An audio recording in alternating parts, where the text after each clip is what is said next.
due to copyright laws and difficulties sharing the podcast across different platforms, the music unfortunately had to be removed from the original recordings.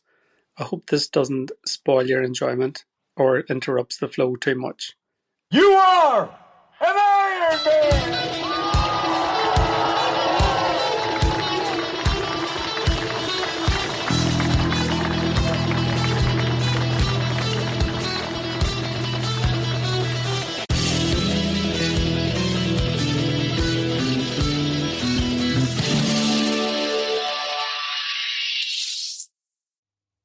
So, Stephen Duncan, welcome to the podcast.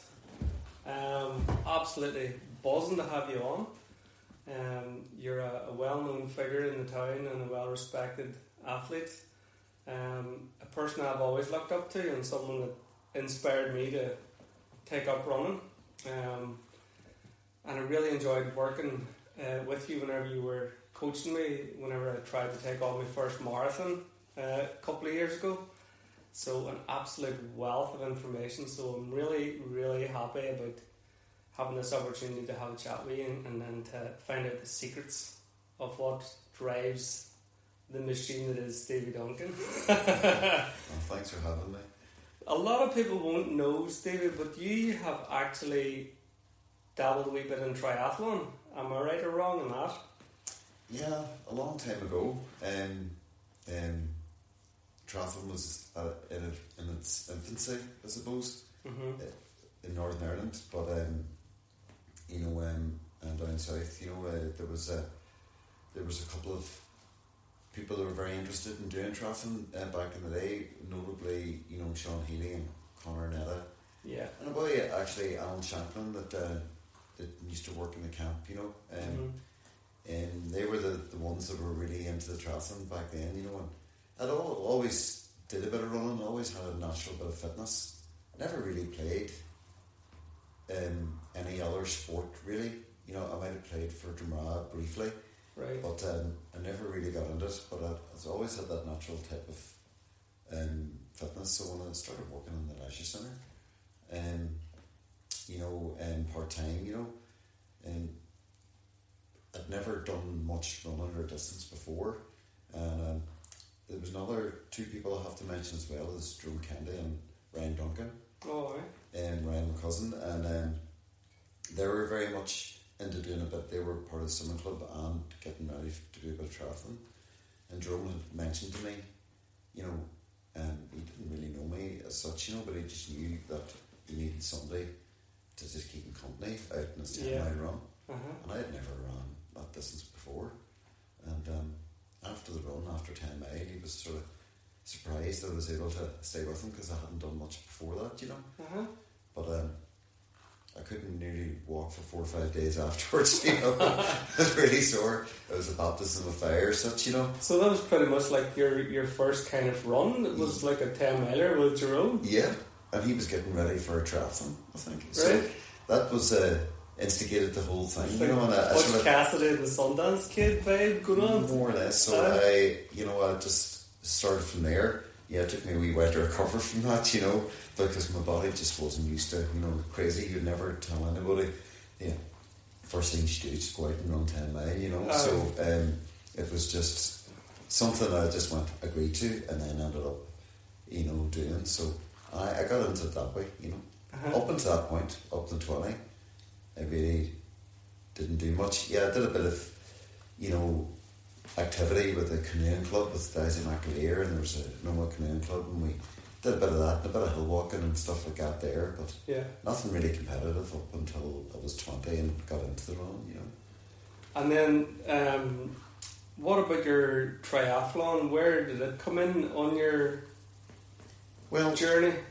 So it became full-time in the leisure centre when I was 92, 32 years ago, and been there ever since. That's a long time ago. 1992 doesn't feel like 32 years ago, doesn't it? It doesn't, no, but but you had the likes of Jerome Kennedy training for a triathlon, and you're in the staff room, and them talking about getting ready for a race, and obviously, when they were going, that sounds something I could do, because I was lucky in that respect that I had the perfect working environment. Yeah. Most people don't have that resource Aye. when it comes to training. I can sympathise with people that, coming from a hard day's work, maybe from a site, and then thinking having to go out on or train for a triathlon. Aye. So I was fortunate that way, that I had that, sort of resource and facility, at my workplace, come in before work or train after work. So so I started doing a couple of wee small triathlons, where practicing and trying to train for them, and got dragged along to throughout the 90s, doing a couple of triathlons like the Lane Ball, it was a very well known triathlon, up in Templemore, did the Sligo half iron, right? Or Okay. called the middle distance triathlon, a couple of times. Brilliant. One successfully, and one race it was just when you get it all wrong. I would say you resort to walking. I would say your all wrongs probably my PB. But out to Ross's Point, it started and finished at Ross's Point, and it was a big triathlon at the day. But it was like anything else, the weather was always a factor in these big long triathlons, because there was one race in Sligo, they had to reduce the sun because it was just too choppy, so and I was down to Dublin and raced, a couple of good races down in Dublin triathlon, and it was one of those things where triathlon was good in that respect. It good variety of training, and it wasn't boring, because you weren't doing one thing competitively over the time. You had a good variety of activities, but I really enjoyed the triathlon. It was a great day out. A lot of training involved. But I remember you up in whenever I sort of got into triathlon. I remember training with you up in Loch Macquarie. You would have been doing the open water swims and that. And I think maybe the first time that I did try the loch, you were competing in it that year, and you probably finished fairly high up in the thing. But I do remember one. I think you had the record. I don't know if you still do. You probably do. You had the record for the fastest run around the loch for the 5k time, which at the time I remember thinking, I don't know, can you remember what time it was? Or it was 16:46 or something like that, or 16:50. And I remember just thinking, that's just insane that this guy got off the bike and just ran 5k in 16 minutes or something. It just blew my mind. I couldn't understand how you could do it. But obviously you were no spring chicken to it at that point, when you had done a fair bit of training in triathlon up until that point. That would have been around sort of maybe 2015 or 2016 or something like that. So I really started in triathlon, and then there was a moment where I just didn't do anything, I was sort of just enjoying life, and thing. But then at the age of 28, I just got into a good batch of training, and I started doing a lot of running, and I remember just winning one or two races, and that was like, that stoked the fire to really up the training, just to see where I could go with this. I did think it was just, in my head, it was just too old to be really competitive, but it didn't turn out that way, and from then, from 28, it just got better and better and better. I was very lucky in the respect that I had, a good knowledge base as well, for making sure that the stuff that I was doing, the training I was doing, was not going to be running into an injury. Yes. That it was having just been smart about your training, and making sure that you structure your training well, that you have your recovery days. Yeah. Because if you train hard, you must recover hard. Load, recovery, load, recovery. The equation doesn't change. Yeah. So when I came into the triathlon in 2015, at a fair pace of running. Yeah. You know, I had that sort of edge run. Run was my then thing at that stage. In fact, I was just coming over my, you know, because I reckon my PB for the half marathon was Noma in 2011 at the age of 39. You know, so it was just some, you know, I was still running well, you know, well into my late 30s, 40s at that stage. So I sort of went through a phase where I was getting bored of running a wee bit. Right. Which I think is important, you know, when you do something and you do it repetitively over so many years, which I had done. Sometimes it's good to just change it up a wee bit. Just do something different. You know, and I realise the benefit of that as well. You know, because you meet new people, obviously, you're training different parts of your body, and it's just more enjoyable. Because at the end of the day, you know, it is about enjoyment. You know, and you have to find that place, you know, where you enjoy it. Absolutely. I enjoy being competitive, and I enjoy sort of on that edge of seeing where I am at. Yeah. If you don't enjoy that, step back. Yeah. Take a halfway back. You know, bring the speed down. Look around you and enjoy it. You know, because some people do tend to punish themselves a wee bit. I feel. You know, and the more I get into my running, later years of running, the more I'm enjoying it. I have to say. I'm fascinated with regards to what you said there. Whenever you started out and you found yourself, you had won a couple of events, and up until that point, I got a sense that there was maybe a question mark. You were questioning whether or not you were sort of there or thereabouts. But these two victories that you've already mentioned kind of sparked something in you. What was going through your mind, or what were you thinking whenever you had your second win? So you've chalked up your second win. What's going through your mind at that point? Well, up until that point, you always doubt yourself. You always doubt your ability, you know. And it is true, like, you know, it's, you just don't train your body, train your mind. Your training will give you that confidence when you go into a race. You know, I can normally tell from my training exactly within a minute of a half marathon or 30 seconds where I'm going to be. Serious? That precise? I just know. You just go and feel. The watch, these modern watches, you know, Garmin and all these watches telling you your heartbeat, and everybody's telling you about zones. But what did they do before these watches? They went on feel. How's my leg feel? Where's my breathing at? You know, how's my pace? You know, there's three things that I always tend to get people in to, when they're starting off running. You know, is the first thing you should worry about is pace. Okay? And it takes a long time for you to be able to figure that out. You know, not wearing a watch, and I want you to run at a certain pace. Let's say it's 7-8 minute mile pace. You know, and it's very hard to get right. So it's learning to know your pace based on where your fitness is at, your running fitness is at. Yeah. So, and the second thing that you have to is focus on is your breathing. You know, I get people, you know, to reinflate their lungs. You can't do it through your mouth.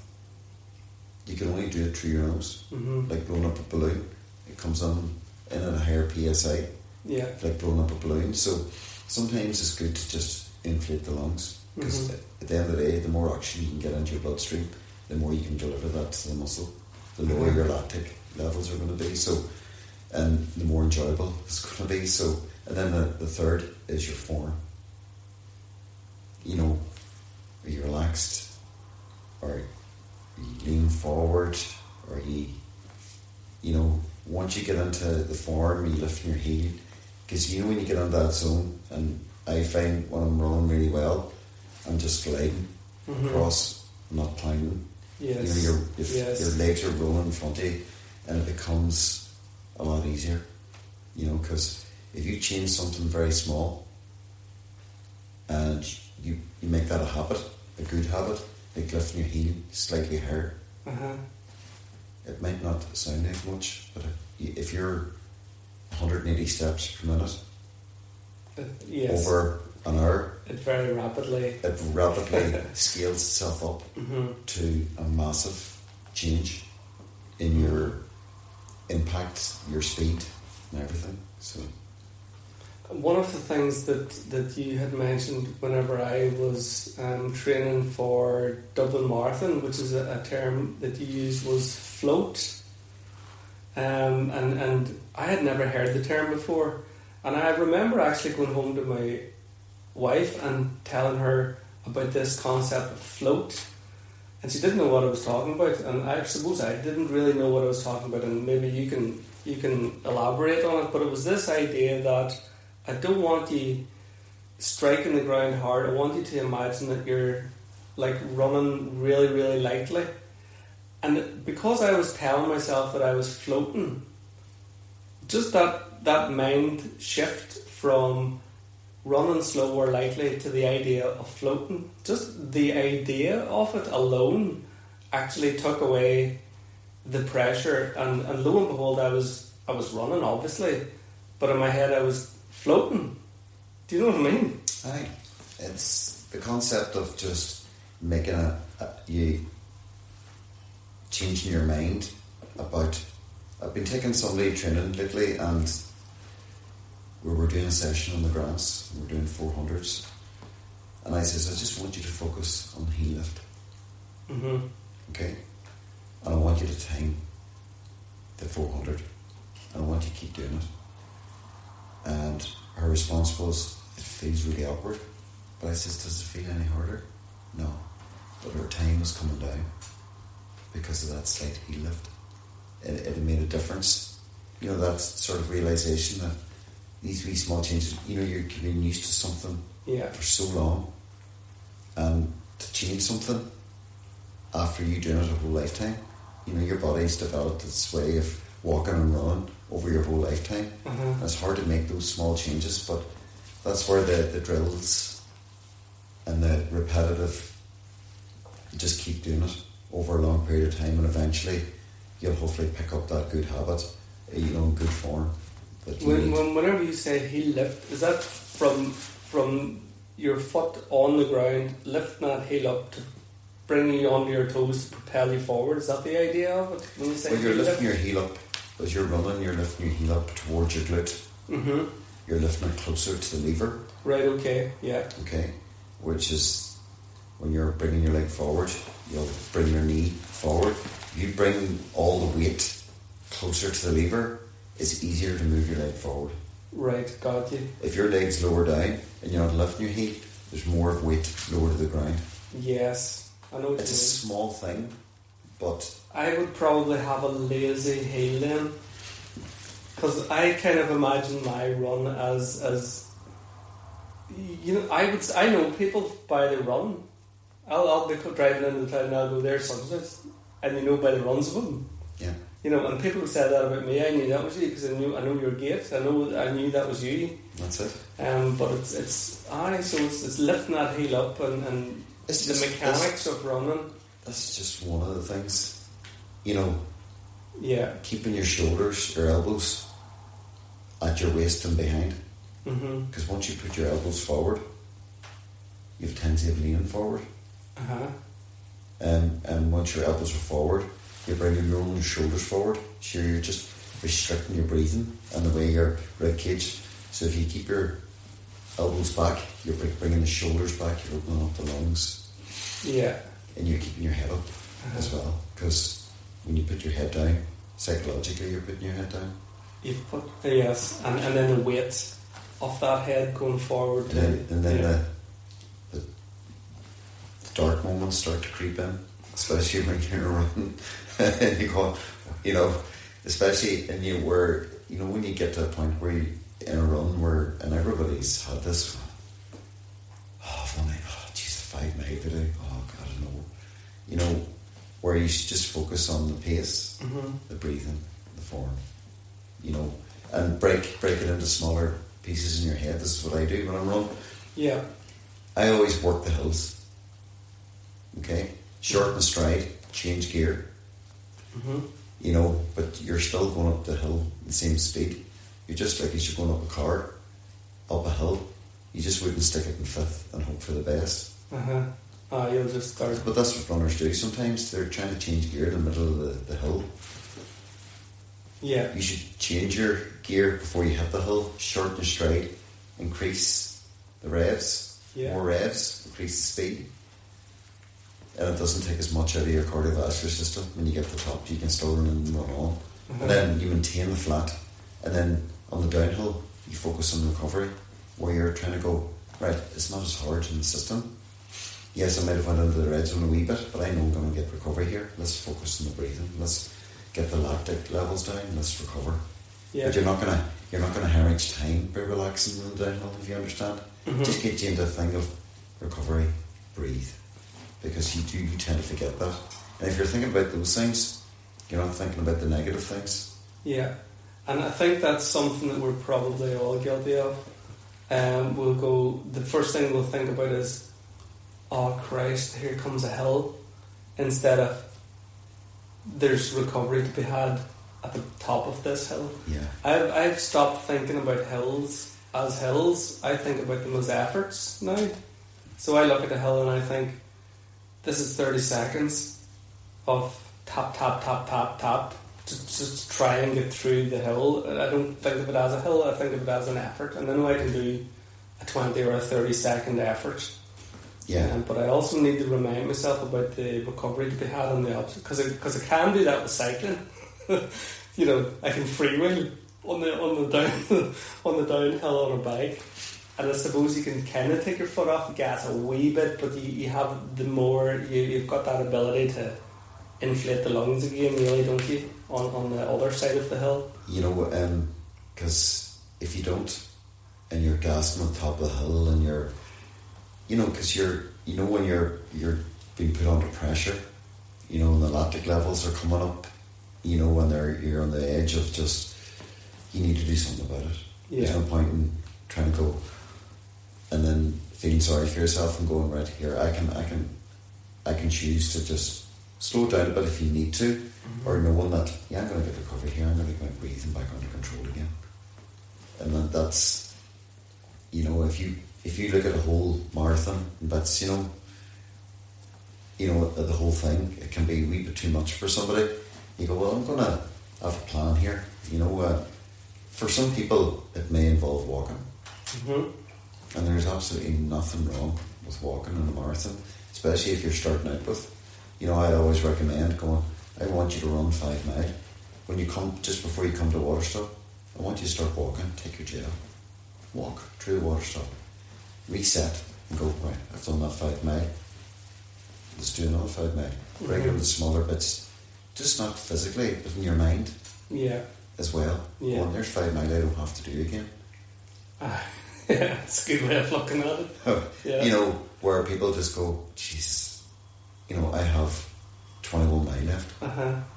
And if you start thinking like that there, you know, it's because if you're at the start line of a marathon, you know you can run 5 miles, and it's just easier to tell yourself, I have another 5 miles a day. Yeah. Isn't it? Yes. So even we things to do like that there to just make it easier for you in your head, because some people do get, you know, in a marathon it can be overwhelming, you know, sometimes a crowd and putting your number on and the stress of it all, you know. So yeah, especially for the ones, I would always obviously never recommend to anybody just to start off and just train for a marathon. Obviously you would, you know, people that even haven't done any type of walking before, they say, how you get into running, you know. I'd say learn to walk first. Yeah, absolutely. You know, walking, it's just, running's just a faster form of it. It's just a higher impact, you know. So, you know, I would get people to go out walking 3 times a week, and for about 3 weeks, for 20-30 minutes. And then after 3 weeks, I go, right, put on a good pair of trainers, running trainers that are comfortable. And during that middle session, during the week, we're going to do a bit of walk, jog. So you're going to warm up for 5 minutes walking, and I want you to jog for 1 minute, and then walk for 3 minutes. And that could be, it's just simple as that. Yeah. You know, whereas if you don't understand the impact at the start, your first 3 weeks, and you're going to be sore. Mm-hmm. You know, people say running's bad for the hips, knees and ankles. Yes, if you go straight into running with a limited knowledge, and maybe trainers that don't fit or not maybe right for the job as well, not fit for purpose. So just, you know, I always say it's always good to have a bit of knowledge base before you even start something like that. You know? I'm curious to find out just, I know the difference between you and I is night and day when it comes to running. I would be a very relaxed sort of a person with regards to, I'm not really particularly competitive. And you have already said that you love that competition. You love that race, and you like to know where you are. And I'm curious to find out what it must be like to be lining up with a couple of guys that you know are going to give you a bit of a race. What's going through your mind? Let's say a 5k or a 5 mile race. You are already at the starting line. You know roughly where you're at. Do you firmly stick to your plan regardless, or do you have to wait and suss out what's going on with these other dudes, or what's your tactics like in a race? Because I don't understand the competitive race. Do you know what I mean? Because I'm a leisurely participant. So your trainer will always tell you exactly where you're going to be at. I just know that even before the watches, and them telling you where your V2 max is, and so I know exactly roughly where I'm going to be at based on the course. But obviously when you look around and you've been doing a lot of racing, you sort of know the people that are racing and not racing. Now, if I used to, when I was going really well and things were in the purple phase of my career where, you know, no matter how much you were loading, you know, your body could absorb it if you were getting the right sleep and diet and everything like that there. But I used to, if there wasn't anybody there, I just go off really hard for a 10k, really, you know, 15-30 for the first 5k, and you're sort of telling people in that race, if you want to stay and play, you know, you gotta catch it. It's gonna hurt, you know, the first 5k, and most of them didn't go. But then obviously when you get a higher, you know, when there was one of my races that I had in Omaha Half Marathon when I won it the first year in 2011, if I had been a betting man, I would not have put money on me, because that morning I just wasn't feeling well. I had a couple of lemsips in me. One, you know, my head wasn't in a good place. You know, going, do I have to do this? I don't was feeling 100%. And then I was warming up around, you know, Arston Park. Yes. And started coughing up, you know, phlegm. I go, this is not good. This is not a good sign. This is not good. And one of my rivals, Sergio, he's from Moldova originally. He lives on the other side of Dublin. You know, he was coming up and just beating everybody, you know, and I'd never ever beaten him. And after that race, I've never beaten him since, you know. But he was always a very strong runner, and I just lined up, you know, thinking, sure, I'll see how I feel. Started running.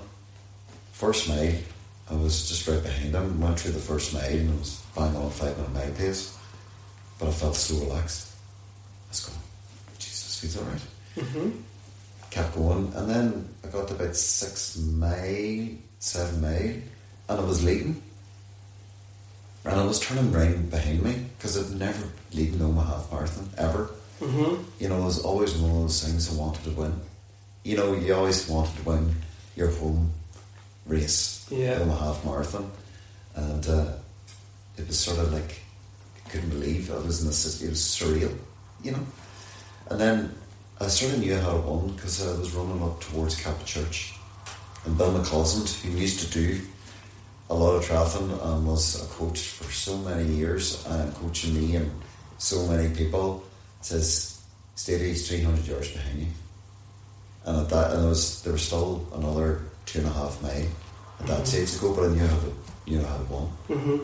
But I remember coming down the Gorchin Road, and I was actually quite emotional because I knew I had won, and it was sort of like, it's over, I have it won, Yeah. and I was, I could feel the emotion building, like, it was across the line, and it was probably one of my, great runs I've had. I'd say that was probably my best performance as a runner. I know I've been away doing mountain running and doing other races at a really higher level, but just the way I could have ran on that day at the line, felt that good. It was one of those days where you just train for that, everything just falls into place. So it was a good result. And despite the cough and the lungs and the lamsip start of the day, and then bang, it just all came together. And it's just you couldn't write it. I just was like, where did that come out of? So I think I'm going to have a lamsip, before my next event. So I was just strange, that before the race, and even a half marathon is just such a different race, obviously, to a 10k. You have more time. You have more time, so you have 10k is a wee bit more intense than 5k. You don't. I'm assuming for you 5k is just 10 out of 10, straight out, bang, way you go. There's no let up. No, it's just full pelt. Aye. Well, the thing about doing these races is so important, especially the shorter the distance, the bigger the warm up. Okay. So half marathon, you still do your drills, you still do your accelerations, but you often hear anybody tell them, God, that was great, but I really only got into my running 2 to 3 miles into a race, and that's telling me you didn't do a proper warm up. Aye. You want to make sure that all the muscles are activated and oxygenated, and you're increasing your heart rate up, and you're telling your body exactly what's going to happen. So at the start line, you're ready to go at pace. Where if you haven't done a proper warm up, you're basically warming your body up the first 2-3 miles of the race until everything was open and the lungs were activated and the heart was pumping. So it's so important to do a proper warm up. That's something I need to do. And to arrive stress free an hour before the race, get the number on, walk about, chill out, relax, do a warm up, have loads of time to get ready. Because the worst thing I hate doing is landing to a race late. It's just not the right preparation. You're stressed through the roof. You're trying to go, where's the registration? Where's this? Where's that? You're reducing your warm up time and stuff, and a wee bit of stretching you might do, your hydration. It's so important as well the day before, never mind that morning. So all these wee things add up to hopefully maximising the way you're going to feel in a race. You've mentioned there about mountain running. I know you do a lot of training in the glens, but I'm assuming mountain running means mountains and running up and down mountains. Yeah. Talk to me a bit about that. What sort of... So Bill McCausland used to work along with me in the Retained Fire Service, and I'm still there, but he used to be there, and he had been taking ones up to the Hill and Dale series up in the Mourns. Right. So it starts in April, normally finishes around this time of the year, and so every Thursday night they have a race up in Templemore, up in Sleeve Donard, Analog, there's another couple of other races, the Monument race, and it was just a complete baptism of fire. It sounds horrendous. It's Gorge and Glens is it's steep, but it's still a hill. You're up. It's where the hill and dale, there was a wee bit of fell running as well as mountain run and trail, you know, so and it was a different type of survival gear, you know, going up, you know, some of the climbs I was doing, you were holding on to heather to scramble up because there was no separate, you just got to scramble back down again, so that was fantastic, you know, experience as well. So I started getting good results there, you know. I think it came, the very first one I did, I came third and fourth. Brilliant. Because me training in the Glens sort of lent itself well to being in that same roughly environment, you know, so then the results started coming, and then there was in 2006 there was a selection race for it was called the World Trophy Mountain Running Championships in Turkey, right, and the top 6 from Northern Ireland. So we did this race in Sleeve Donard, and you started off doing maybe 4 or 5 miles around Donard Park, and then you headed up towards the saddle, if everybody knows. Then you head up Commodore, and you go back down to the saddle again, and you finish at the top of Sleeve Donard. Right. And it was a tough race. There was a fair bit of walking involved, you know, but I was lucky enough to come 5th. Brilliant. And then they asked me if I wanted to go and represent in the World Trophy Mountain Championships in Turkey. It just happened to be the week after I got married. Okay. So there's a wee bit of Mrs. Duncan had a wee bit of cajoled. Correct. Did you have your honeymoon in Turkey, Ben? No, it was in Cyprus, but the Turkey that left the bad taste. A day after I came back from my honeymoon, I was getting on another flight and heading to Turkey. I just thought, you know, that it was an opportunity. Absolutely, yeah. That I wanted to thing, and it was fantastic. So you were representing Ireland then? Representing now. Class. And that's and then I got into the whole mountain running. Then it was sort of a thing that I got into. So I represented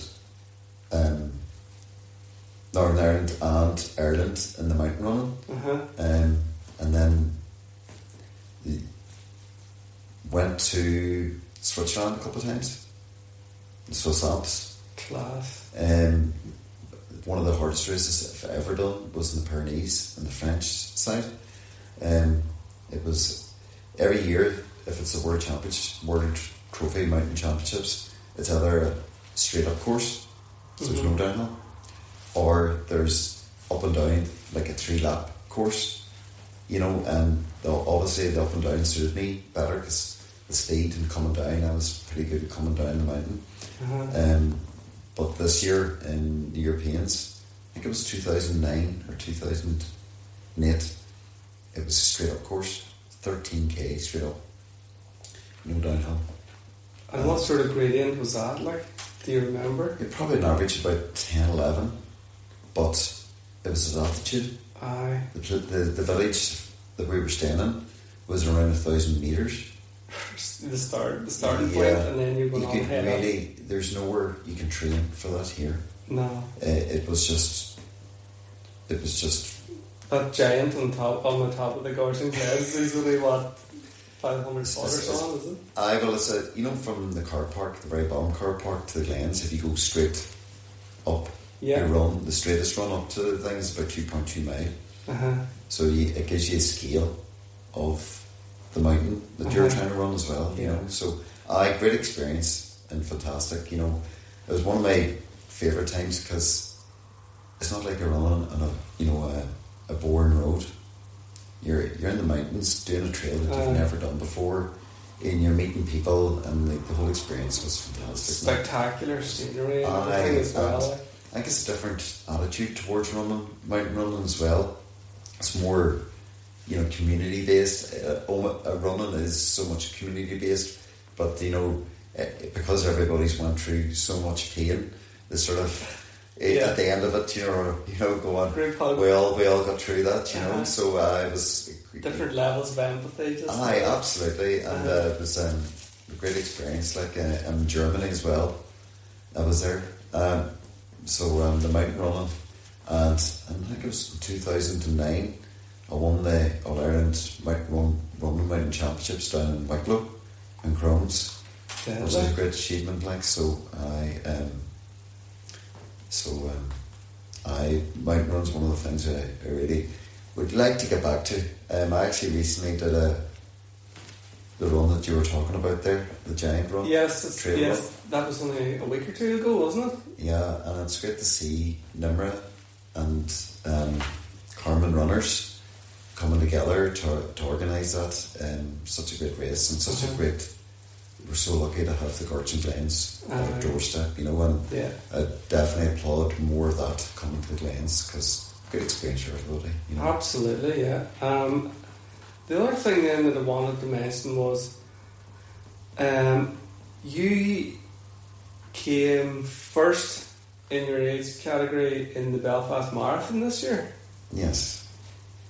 And I had a snoop on your Strava as part of my homework for today's podcast. So, and you'll correct me if I'm wrong, and I probably am wrong, but it looked like your time for this year's Belfast Marathon was a PB. Or was that only on Strava? That's only on Strava. I was thinking. So now, according to Strava, then you did the Belfast Marathon in 2:37 or something like that. 2:38 time. 2:38, which is like absolutely insane. And you're talking about, when you were in your prime. If you don't mind me saying so, like you're still banging out phenomenal speeds, like, and it's unreal. What sort of times were you doing marathons then? Whenever you, in your words, were in your purple patch or whatever. Marathon to me is a place where I've had some terrible experiences. It's sort of a place that I want to go back to. It's an unfinished business, let's say. Because in 2010, I did Dublin Marathon. A bit naive, probably didn't, with all these now gels that are fantastic, easy to carry and keep energy. I was aiming for 2:20 in 2010. Got to 18 mile in 5:20 pace, feeling great-ish, and then slowly the wheels came off until the wheels did come off in 22 mile, and I was walking and I was going, how am I going to get to the finish? But I got some energy in me. Somebody gave me some sweets and whatever, and I got back. But I was tail between the legs when I crossed the line. I was angry with myself, because it wasn't sore. It was just energy. And after that, actually, I started training. I was angry with myself, but I started really focusing on my training. Just being hypercritical, and then Omaha came. And obviously the training was there, even based on how I felt that morning. I had done a fair bit of training, and obviously when you look back at the training I was doing after Dublin and then leading up to Omaha, I was doing consistent training, doing consistent speed work and very strict on different things, and obviously it paid off then. But the marathon is something that I just want to revisit, because I'd like to go back and talking about the future. I'm aiming for Dublin this year. I haven't got myself a entry yet, but I hopefully will. And, so it's a technicality. It's only a technicality, but I'm going to try and aim for trying to break 2:30. Brilliant. So it may not come off. I'm not going to get stressed about if it does or not, but I'm just, I went through Dublin with a plan. I hadn't really done the training, did a couple of key sessions, but I really, really enjoyed the marathon. And you always enjoy a marathon when everything goes well. It's like anything, but I was feeling comfortable. I just paced out well, aimed to run under 2:40, and it was great. Really enjoyed it, and I thought, people, have good experiences and bad experiences, but I really enjoyed Belfast Marathon, I have to say. good day, and I think it was a good buzz about it. It was a good event. I got round it and I enjoyed it. But no, it's I know what you mean about Mara. I remember coming under your wing to do Dublin Marathon with a group of us, and you were kind of taking us out to different locations, and we were in the Glens doing hill repeats. I actually still to this day reference that session that you put us through as a, like in Crocodile Dundee, where the guy comes up to a knife and he laughs and goes, "That's not a knife." I think in my head, "That's not a hill." See the thing Stephen Duncan had us running up and down. So I still reference that, so that kind of, that's what a hill is like. But the you said about at 20 mile you're only halfway there. It's never a truer saying. You want to get to 20 mile, and on your dash there should be no flashing red lights. So it's a bit like keeping those plates swirling. You have so many things to think about, but you want to make sure that you're hydrating, that your energy's up there, your breathing's good, your pace is good, and you're relaxed. And when you're trying to control these things to make sure that none of these things become an issue then. Later on that you're cramping up, or why am I cramping up, or that you've tested these things in your training. But it's important to test these things well before the marathon, and they should be well tested, like feeding, that you could take in the same gel that you're used to. Try not to change anything too much. A plan is just a plan. There is no secret formula. These plans is what you put into that plan. And what you're going to commit to that plan. If you follow the plan, you'll be thereabouts. But you don't have to be that strict. You're not going to feel good every day. You have to go. You step away from the speed session and go, "I just don't feel well, terrible sleep and whatever," and you go, or stressed out, or work, or whatever. All these things will affect how well you're going to feel on a particular key session. Don't be, there's no point in beating yourself up about it. Just step away and go, "I can do a speed session in a couple of days' time. I'm feeling a bit better." Yeah, sound advice.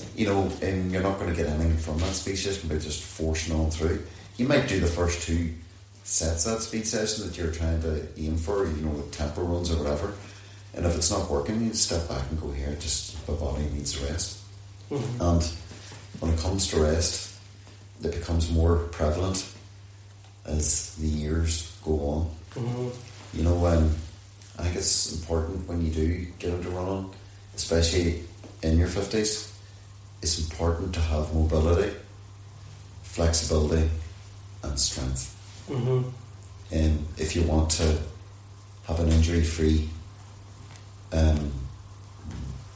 running, because if you have that flexibility, mobility, and balance, and you get into good habits, because obviously as we get older, our testosterone starts dropping, our muscle mass starts deteriorating. And what does the muscle do? Support your skeletal system. And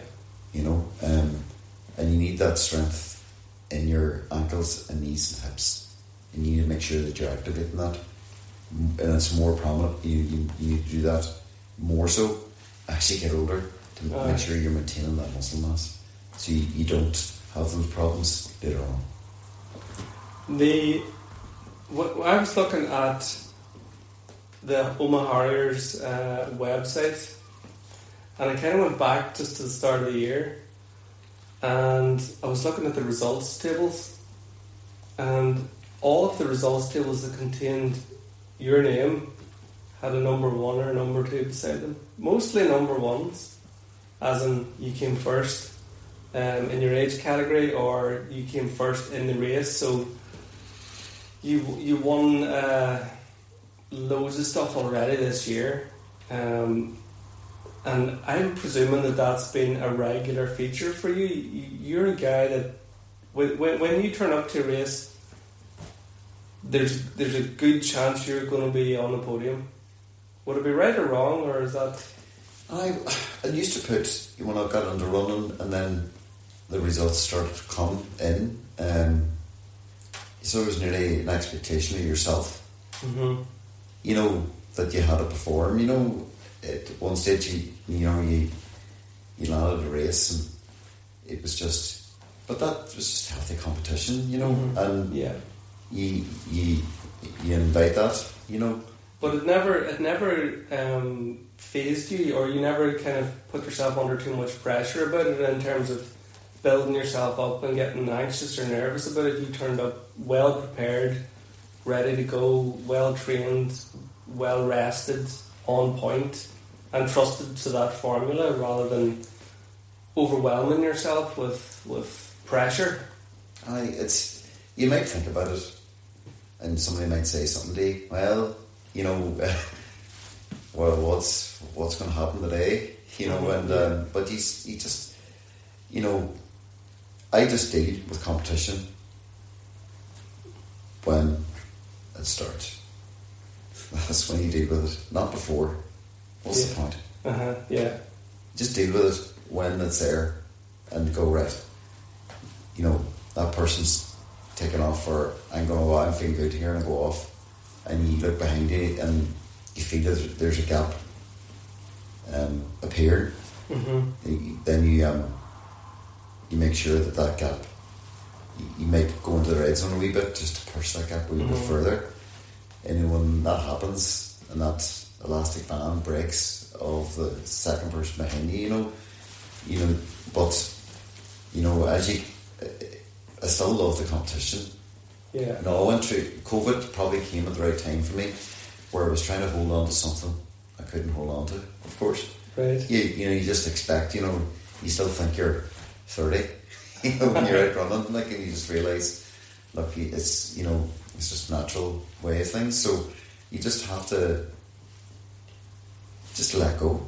And you see, since, you know, if I have a good race or bad race, I don't get annoyed anymore. Mm-hmm. Absolutely don't. You know, I don't stress myself out whatsoever. And the more relaxed you go into a race, the more enjoyment you're going to get from that race, the better performance you're going to have. Mm-hmm. Just being relaxed. You know, I suppose that's years of experience coming through, and just looking back and going, you know, stress is not going to make it any better. You just step back from it and just enjoy, you know, and also having that, being able to be fit and well to do what we both do, which is, you know, a gift, you know, to be fit and getting out and running, you know. Absolutely. A lot of, myself included, but I'm sure I speak for quite a lot of the townsfolk and the running community, would see you as one of the best, if not the best, runners in the town. I think that's a fair statement. Have you ever, or are you aware of any kind of ranking?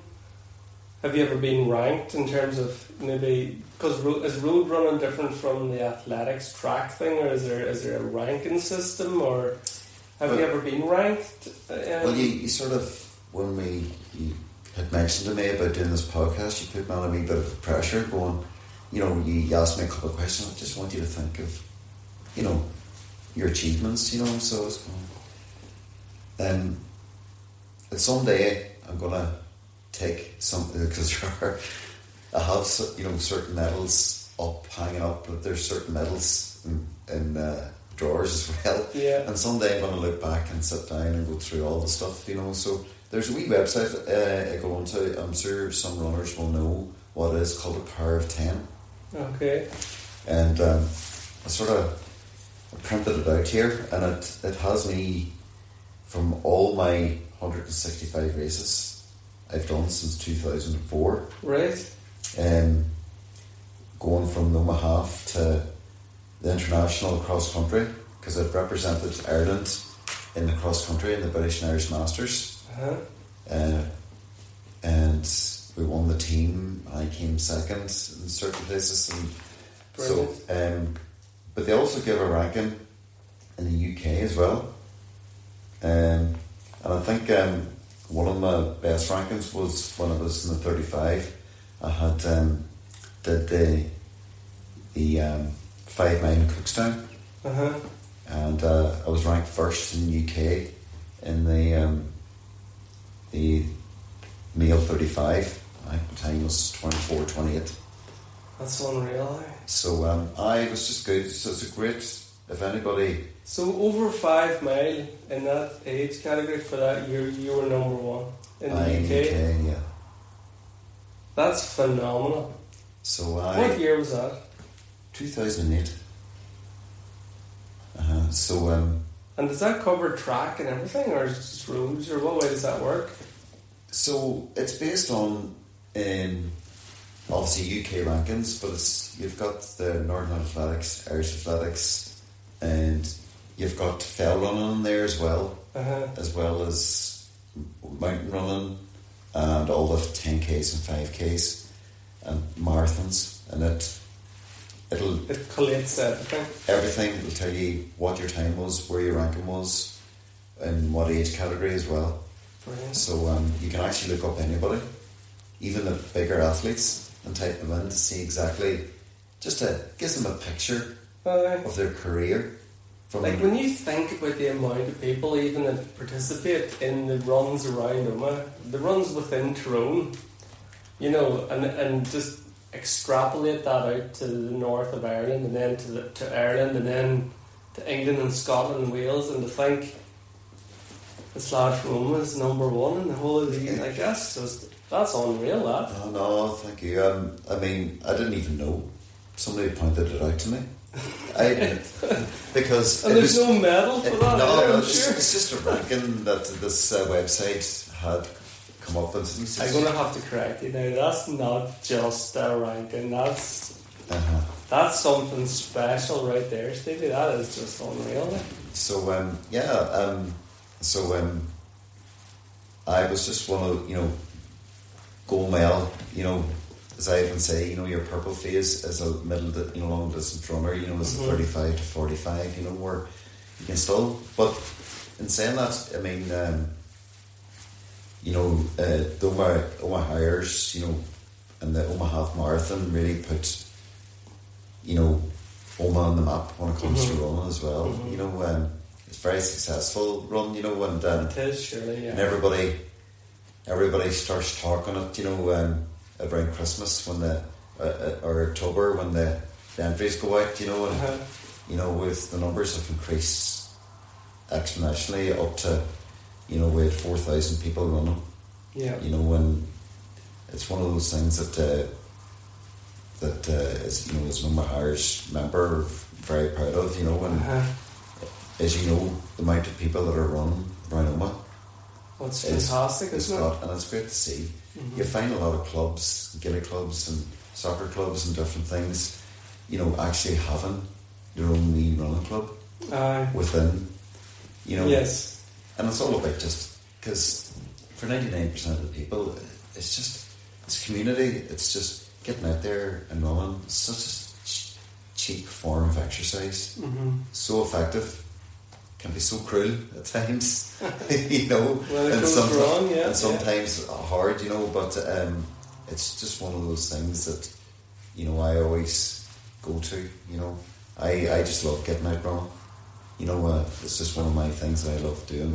Even just one of my, favourite runs, it's just, sometimes I do like being by myself when I'm running, no headphones, just your own thoughts, Gorge and Glens, and a nice Sunday morning, and you come back from the Glens a different person. You come back a different man, don't you? Absolutely.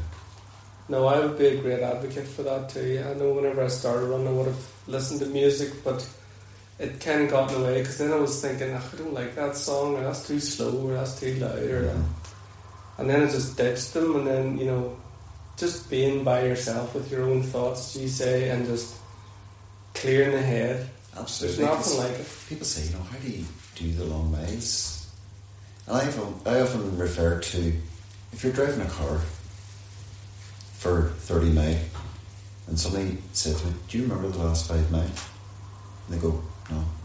And I says, when I get into running, I get into that one to clear the mind. And I get into that zone state of mind. That's when the miles come in so much easier. Yeah. It's just your mind's clear. You're in that wee flow, and you're just absolutely thinking of zero. And that's something special. You know, if you can find that in anything, absolutely go after that. That's it. Some people get it through running. Some people get it through reading a book or whatever. So whatever your vice is, it is a good place to be. That's brilliant. Stevie, I know that you have inspired me, and I'm sure you've inspired so many others in the town. Who inspires you, or who inspired you along your journey?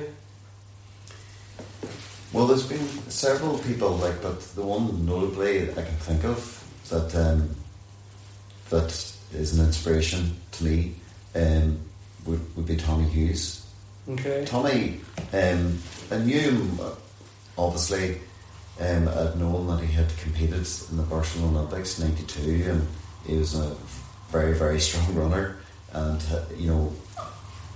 fantastic athlete. But we, as O'Mahars, we decided that we would go to this training camp in Lanzarote in 2018, and Tommy had decided to join us. Okay. Along with this trip, and I was really interested in just being able to have him in the group and try and get as much information as you do out of somebody like that, In the same way I'm chatting to you, and just to see what his mindset was, what type of key sessions he did for marathon training, and all that there. And Tommy was just, Tommy. I would describe Tommy as just somebody who just, once he puts the blinkers on and he decides he's doing something, there's no variation. He's all in or he's all out, and a fantastic athlete, and still a fantastic athlete.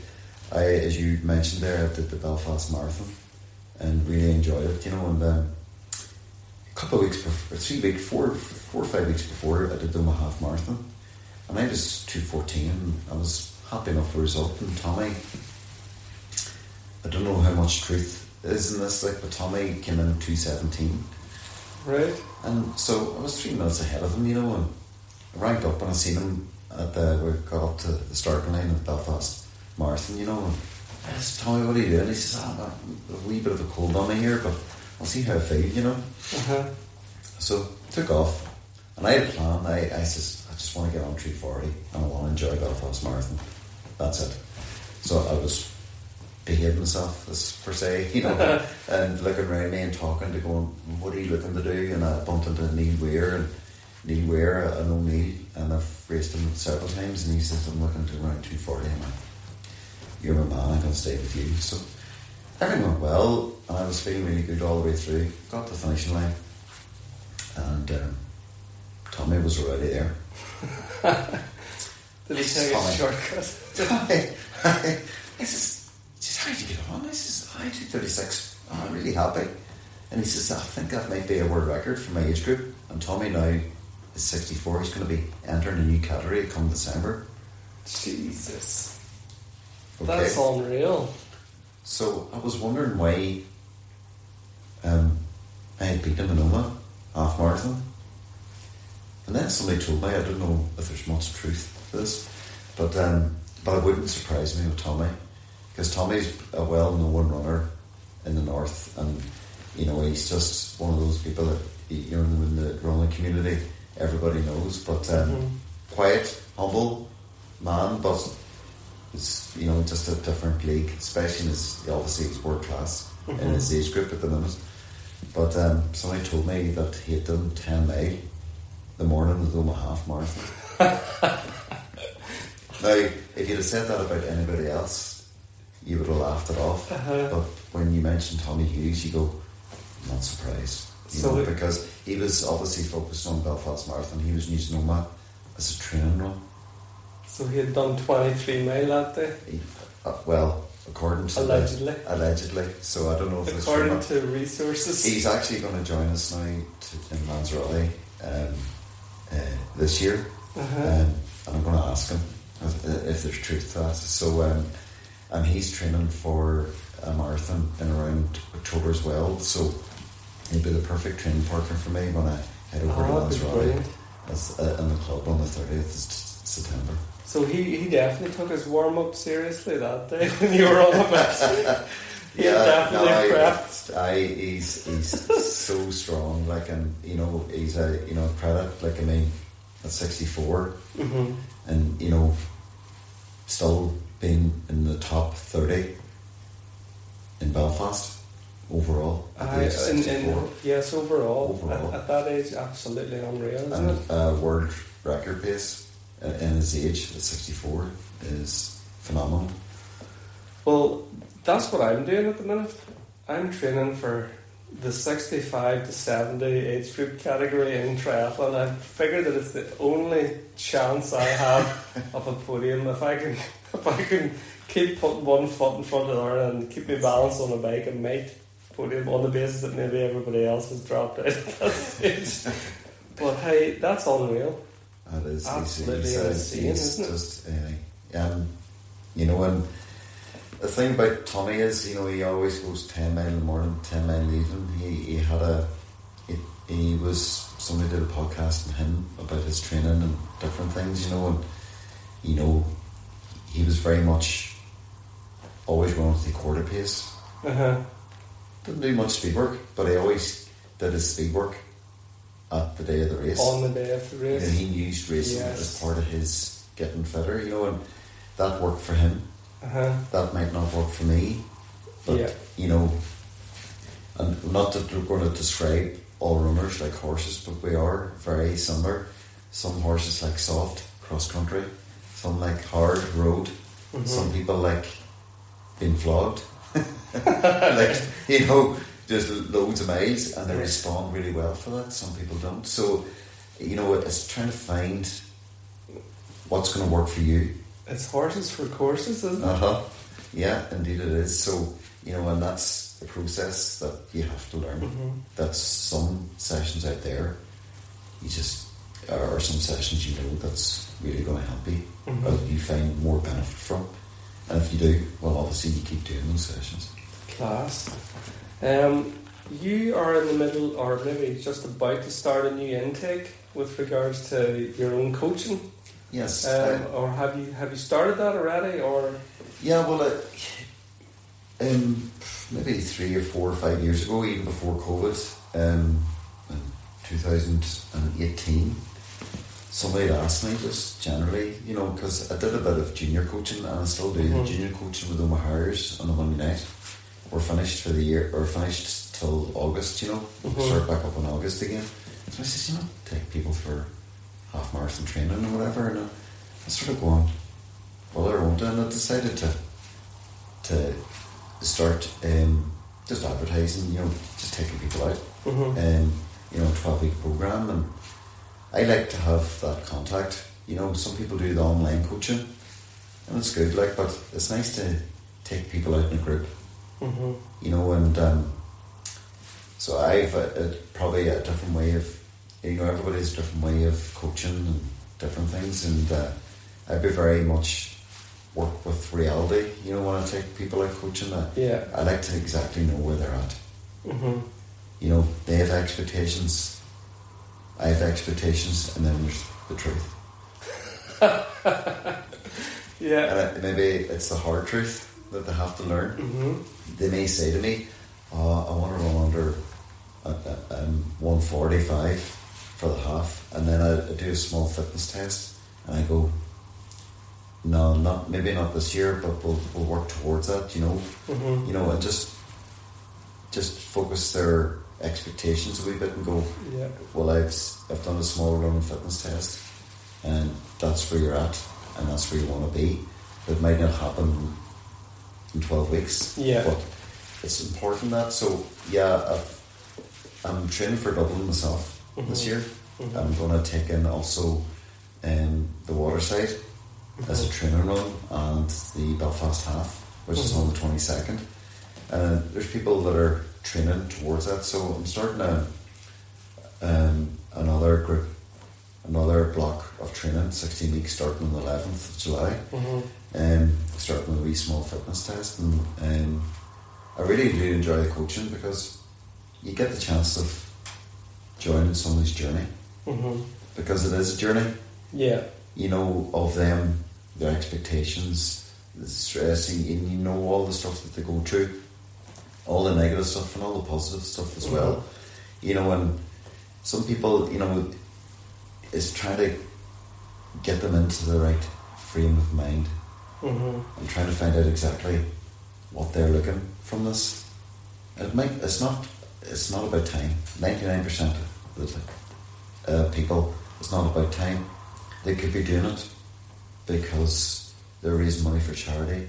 Maybe a member of the family's passed away and they're doing it for them and different things. And I think it's just to see people trying to better themselves or doing it for those reasons I found it quite rewarding as well. It is. It's something that I really enjoyed whenever I took up the opportunity to be in one of your groups, and I liked how you mixed things up. I liked how we didn't know from one week to the next what was going to be happening, so you would send out a wee message into the WhatsApp group to say, okay guys, we're meeting Thursday and we're meeting here. And that could have been the Glens, it could have been Loch Macquarie, it could have been down here by the riverside where we would do sort of distance or reps and different wee parts of the Omaha course and things like that. So there was an element of variety and it was mixing it up. But the other thing that I really appreciated was the fact that you took time out to run with us. You know, whereas I would have maybe thought that a coach would have just said, well, this is your program, here's what to do, but you actually came out with us and you ran with us, and when we were doing our big miles, you would have made your way up through the group. So you would have the fast runners, but you would spend the time with the slow bees like myself. You know, you'd run with me for a wee while and ask me how I was doing and chatting to me and make sure you've got this here and that. And then you just say, I'll just go up here and have a wee chat with whoever's up ahead, and then you switch gear and away you go. So, you know, from someone who has been coached by you on that 12-week program, it highly recommended. I really enjoyed it. So I think the secret with training is variety. If you run the same route every day, in and out, becomes boring. You need variety in your training. Either it be surface. I'd never recommend anybody to start off running the road initially. Right. You know, remember the walking and the walk jog.